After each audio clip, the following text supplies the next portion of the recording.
Friends, स्वागत है आपका हमारे चैनल रवीज एनिमल किंगडम पर। जैसा कि आप जानते हैं कि हम यहाँ एनिमल किंगडम के जीवों के origin, evolution, food habits, reproduction and population और बहुत सारी चीज़ों के बारे में बताते हैं। तो स्टार्ट करते हैं आज की वीडियो। हमारे एक व्यूवर ने कमेंट किया था स्पैरो के बारे में जानकारी देने के लिए, तो आज हम आए हैं स्पैरो की जानकारी लेकर। स्पैरो को हिंदी में गौरैया बोलते हैं। अलग अलग जगहों पर इसे विभिन्न नामों से जाना जाता है, जैसे चित्रा, चेटा आदि। गौरैया को आपने अपने घरों के आसपास देखा होगा। हालांकि अब इनकी संख्या बहुत कम हो गई है। मुझे याद है जब मैं छोटा था, सुबह की शुरुआत इनके चहचहाहट से ही होती थी। हालांकि इनकी आवाज़ मधुर नहीं होती, फिर भी हमारे पर्यावरण के लिए यह बहुत ज़रूरी होती है। दोस्तों, इस वीडियो को बनाने में हमारी बहुत ही मेहनत लगी है, तो प्लीज़ इस वीडियो को लाइक करें और शेयर करें और हमारे चैनल को सब्सक्राइब करें। स्पैरो एनिमल किंगडम के कॉर्डाटा फाइलम के एव्स क्लास में आते हैं। वैसे तो इनकी लगभग 43 प्रजातियां पाई जाती हैं, पर हम बात करेंगे हाउस स्पैरो के बारे में, जिसका साइंटिफिक नेम पासर डोमेस्टिकस होता है। स्पैरो स्मॉल बर्ड्स की कैटेगरी में आते हैं। इनकी लंबाई 12 से 18 सेंटीमीटर तक होती है। इनका वजन 20 ग्राम से 45 ग्राम तक हो सकता है। ये सामाजिक होते हैं और समूह में रहना पसंद करते हैं। नर गौरैया मादा से बड़े आकार के होते हैं। नर भूरे और सफ़ेद रंग के होते हैं और गले पर काली पट्टी होती है, जबकि मादा भूरे और क्रीम कलर की होती है। उनके पूँछ छोटे और मजबूत चोंच होते हैं। अधिकतर गौरैया अनाज, फलों के बीज और कीड़े खाते हैं। स्पैरो सभी कॉन्टिनेंट्स यानी महाद्वीपों पर पाई जाती हैं। हालांकि ये मुख्यतः यूरोप, एशिया और अफ्रीका की स्थानीय पक्षी थी, परंतु लोगों ने इन्हें ईस्टर्न ऑस्ट्रेलिया, नॉर्थ अमेरिका और साउथ अमेरिका में भी अवगत करा दिया। हालांकि ये अब भी वेस्टर्न ऑस्ट्रेलिया में नहीं पाई जाती, जिसका कारण बीच में आने वाला रेगिस्तान है और शिकार भी। अगर बात करें गौरैया के रहने की, तो इन्हें इंसान के घर के आसपास ही देखा जाता है। ये पेड़ों पर घोंसला भी बनाते हैं और खेतों की झाड़ियों में भी, परंतु ये जंगलों में अपना घर नहीं बनाते। गौरैया दूसरे पक्षियों के घोंसले पर भी कब्जा के लिए जाने जाते हैं, जैसे स्वेलो और ब्लू बर्ड जैसी छोटी चिड़ियों के घोंसले पर। इसके लिए वे दूसरी चिड़ियों पर घातक भी साबित होती हैं, खासकर नॉर्थ अमेरिका की स्थानीय ब्लू बर्ड चिड़िया पर। ये घोंसले खरपतवार, सूखी डंडियों से बनाते हैं और नर और मादा दोनों मिलकर इसकी रक्षा करते हैं। इनके भोजन में छोटे बीज शामिल हैं, जैसे ज्वार, गेहूँ, बाजरा और घास फूस के बीज भी।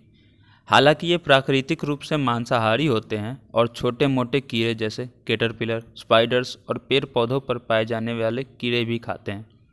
साथ ही ये फूलों के नीचे से होल बनाकर पराग और बीज भी खा लेते हैं, जिससे कि फसल को नुकसान भी होता है। हालांकि एक बार चाइना में फसलों को बचाने के लिए बहुत बड़ी तादाद में स्पैरो को मार दिया गया था, और इसका परिणाम ये हुआ कि फसलों को खाने वाले कीट पतंगों की संख्या में बहुत ज़बरदस्त इजाफा हुआ और चाइना में अगले कई सालों तक सूखे की हालात बन गए थे।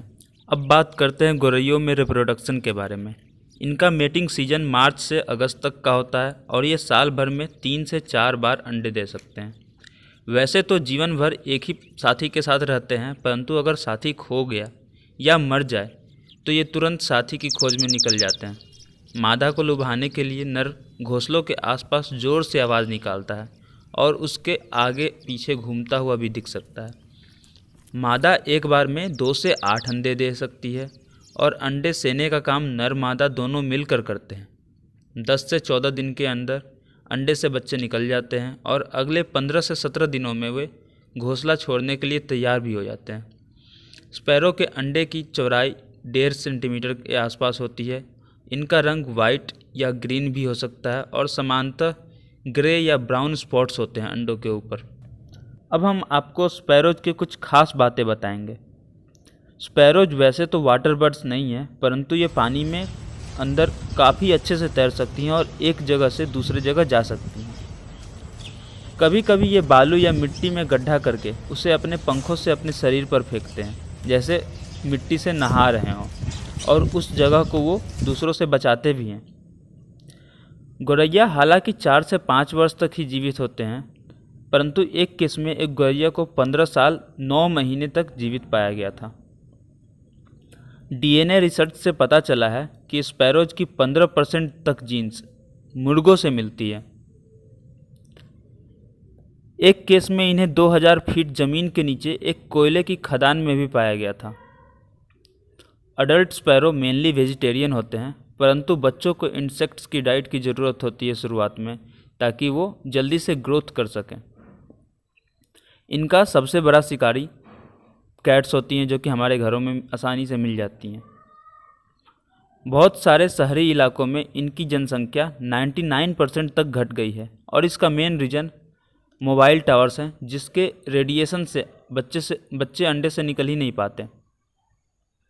वैसे तो इनकी एवरेज स्पीड 38 किलोमीटर प्रति घंटे है, पर खतरा महसूस करने पर ये 50 किलोमीटर प्रति घंटे की रफ्तार से भी उड़ सकते हैं। और सबसे आश्चर्यजनक बात यह है कि स्पैरोज पर अभी तक 5000 से भी अधिक रिसर्च पेपर्स पब्लिश हो चुके हैं, जिससे पता चलता है कि स्पैरोज ने हमारे लिए साइंस में कितना योगदान दिया है। एक रिपोर्ट के अनुसार इंडिया में स्पैरोज की पॉपुलेशन 70 से 80% तक घट गई है, खासकर 1990 के बाद से, जिसके कारण स्पैरो को 2012 में दिल्ली का स्टेट बर्ड डिक्लेयर किया गया था और 2013 में बिहार का स्टेट बर्ड डिक्लेयर किया गया था। हालांकि IUCN रेड लिस्ट में इन्हें लीस्ट कंसर्न बताया जाता है, परंतु इंडिया में इनकी संख्या बहुत तेज़ी से घटती जा रही है, जिसका मेन रीज़न है अर्बन एरियाज़ में इनके रहने लायक जगह की कमी और मोबाइल टावर से निकलने वाला रेडिएशन, जिससे बच्चे अंडे में बन ही नहीं पाते। हालांकि इन्वायरमेंटलिस्ट और फिल्म मेकर राकेश खत्री जी ने इस ओर ध्यान दिया है, और वह जगह जगह जाकर सभी को गौरैया की घटती आबादी और उसके नुकसान से अवगत करा रहे हैं। साथ ही आर्टिफिशियल घोंसले बनाना भी सिखा रहे हैं। आशा है जल्द ही ये नन्ही चिड़िया फिर से हमारे आंगन में चहचहाती हुई नज़र आएंगी। तो दोस्तों, आज के वीडियो में बस इतना ही। आशा है आपको हमारी वीडियो ज़रूर पसंद आई होगी, और अधिक जानकारी के लिए आप कमेंट बॉक्स में कमेंट कर सकते हैं, या फिर डिस्क्रिप्शन बॉक्स में दिए गए हमारे ईमेल आईडी पर ईमेल भी कर सकते हैं। और यदि आपको किसी एनिमल के बारे में जानना है तो उसके लिए भी कमेंट करें। इसके साथ ही दोस्तों, बाय। हमारे वीडियो को लाइक, शेयर और सब्सक्राइब जरूर करना। Don't forget to press the bell icon. Hasta la vista, take care.